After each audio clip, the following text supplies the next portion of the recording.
namin, may nakita kaming butas at may laman siya, bayawak. Ayan o. Parang yata. Kasi berde.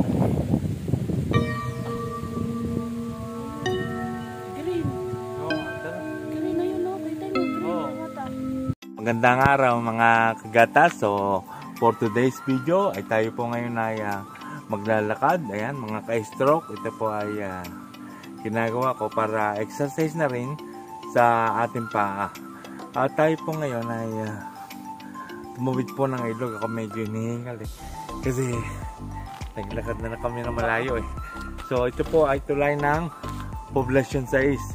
Tayo po ay pupunta ng Barangay Miguel Mojica. Ayan po ang ating ahon, napakataas. Oh my gosh! Ayan po tayo ahon. So kung bago pa lang po sa aking channel, please subscribe at huwag kalimutang pindutin ang notification bell para updated kayo sa mga videos. Okay, samahan niyo kami. Let's go!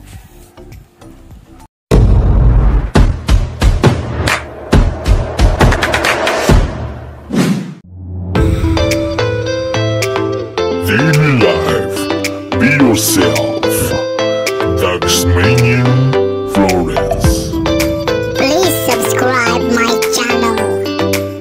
And don't forget to hit the notification bell. Para updated kayo sa darating ko pa mga videos. Isa na po natin umahon. So, ayan po talaga napakataas.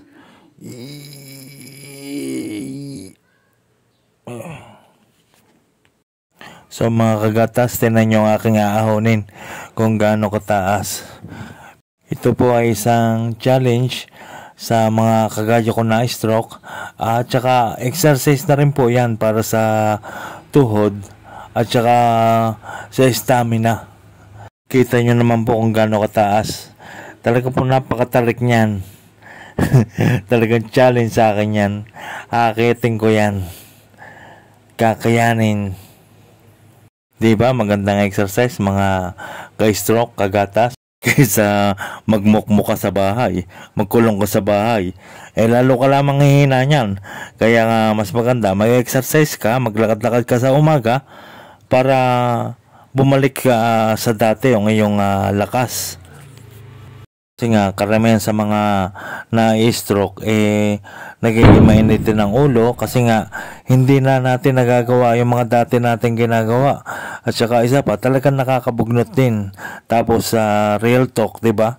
Yung mga dati mong kaibigan, na hindi ka man lang makumusta, walang kabali-balita sa iyo kasi nga ikaw ay na-stroke na, hindi ka na nila nakakasama. Diyan mo rin makikita kung sino tunay mo kasama.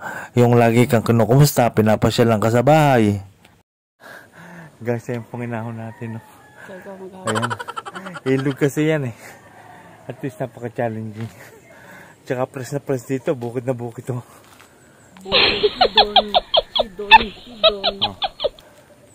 Alright.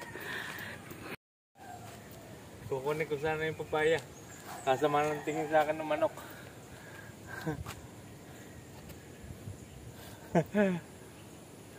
Kung kukuha daw ako ng papaya, isama na daw siya. Guys, tingnan nyo naman ahon na naman yan. Lahat yan puro ahon. So napakagandang exercise po niyan at pampalakas ng tuhod at pampalakas ng stamina. Alright. Waka. Bukid na bukid. Napaka-presko ang hangin. Yes. So, pahinga muna ng kaunti. Ayan, nandito tayo sa napakaganda ng parang. Parang. At saka ang sarap ng hangin dito.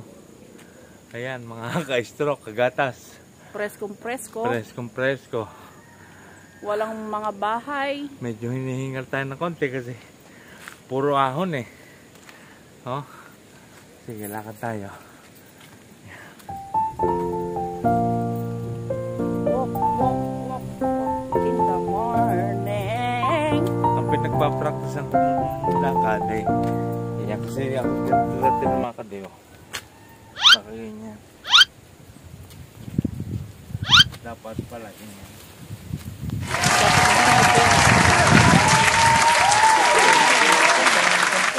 kasi mahirap umahon ng walang tungkod eh. Sa mga kagaya natin na stroke, syempre mahirap pang umahon. So mamaya ulit samahan nyo kami. Masukal. Yan. Hindi man dumaan dyan. Malapit-lapit. Oo. Ito, Kahit na hindi. ito daw ay daan sa shortcut, pero marami pong ugat na malaking puno eh. So mahirap pa tayo dumaan. So dito na lang tayo dumaan. Malapit dyan. Oo. Sabi nga. At sa paglalakad namin, ito ang tumambad sa amin. Yan na agad. Agad kayo, nakabidyo kayo oh. Ayan oh, patutulpo ko kayo. Ikakay ng agad. Ayan, nakabidyo kayo oh. Ano, takot din pala kasi video eh. Ha? Karapatan namin mag-video. Ano?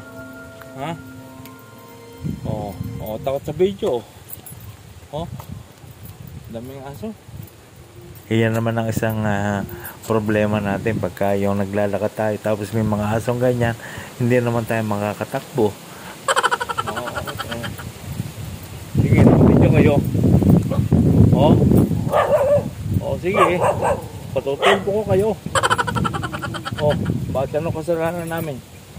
Ha? Nakabidyo kayo. Tahol. Saka rin papanggap ko kayo mabait kasi nakabidyo. Okay. So guys, ayan. Panibagong challenge na naman. Nakikita niyo po yung dadaanan. Lusong po yan, napakataas din. Napakahirap. Mas masarap pang maglakad ng paahon kaysa pababa sa mga stroke na kagaya natin. So, ayan o, napakalalim. So, subukan natin. May nakita kaming butas at may laman siya, bayawak. Ayan o.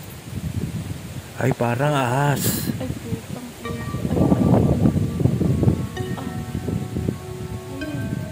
Green.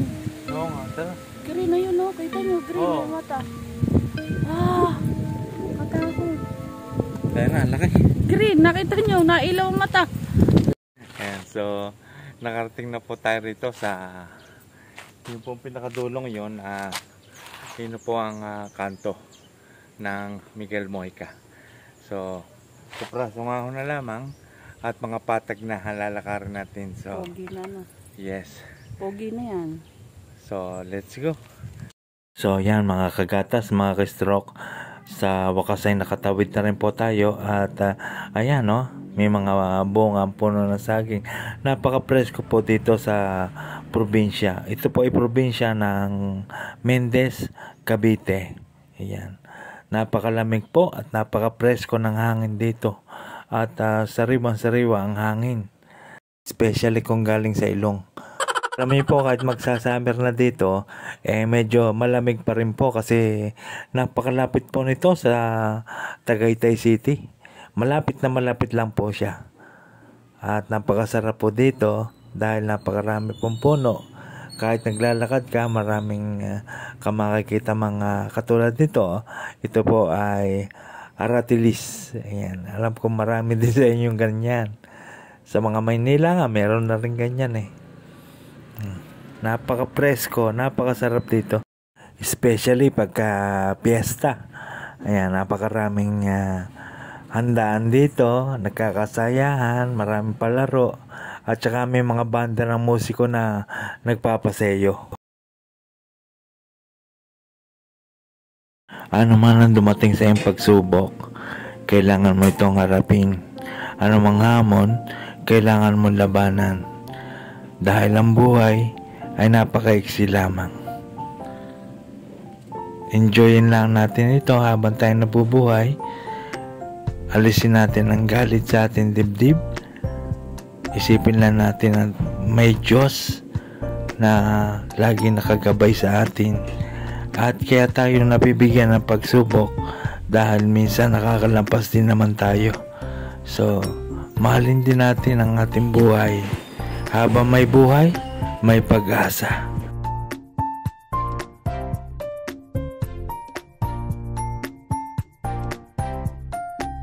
Eksakto naman na Bibili ako. nakakaramdam na kami ng gutom.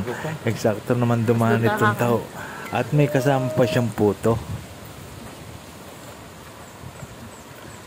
Good morning. Ano, tawad po to. Tao po at puto. Gusto ko puto. Gusto mo, anong gusto mo? Taho o puto? Pareho. Ito. Taho. Dalawang taho. Mainom na.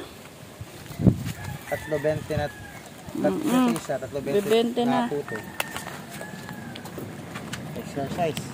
Oh.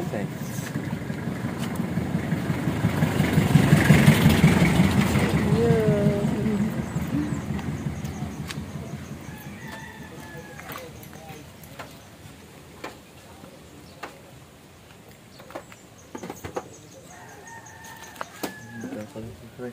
Di ba Mabili naman po. Di ba sinasabi ng mga vlogger, magkano natin kaya?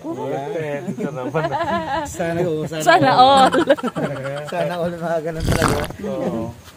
Yung mga malalaking vlogger. Pamigay mo ika sa mga nakakasalubong. Ganda. Eh, tunay. Tato, wala pa. Wala pa sahod. Atong puto lang po. Lahat mo na yun, sukli. Abay ako hiningal din. Ang dami lang, Fred. Hindi gawa nung dinaanan namin kanina, napakatitakot ng ahon. Mabigyan nga. May ahon, tapos meron pa lusong na napakalalim. Mas masarap pa palang umahon kaysa lumusong maglakad. Pababa. Para magsusong. Taho.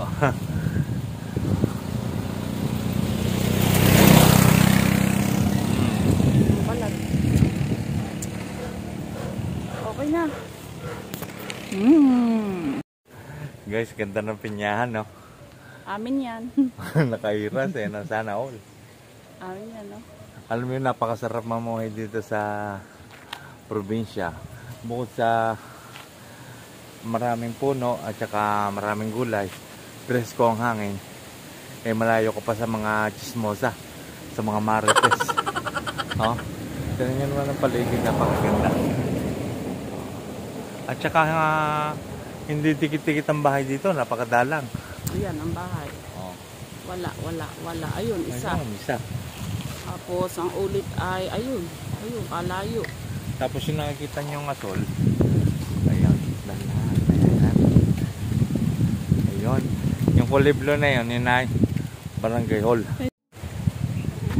Yan, so maraming salamat sa panonood. Hanggang dito na lamang kasi medyo malapit na rin naman, pero talaga napakalayo na nilakad natin.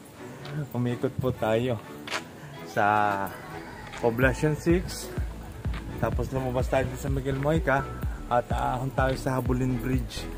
Hindi ko nang po pakikita yun kasi napakataas, at saka baka sumakay na rin kami ng tricycle. So maraming salamat sa panonood, at kung bago ka pa lang po sa aking channel, please subscribe at huwag nyo kalimutan pindutin Ang notification bell para lagi kayong update sa marami pa naming videos. Hi! Sama-sama tayo. Bye!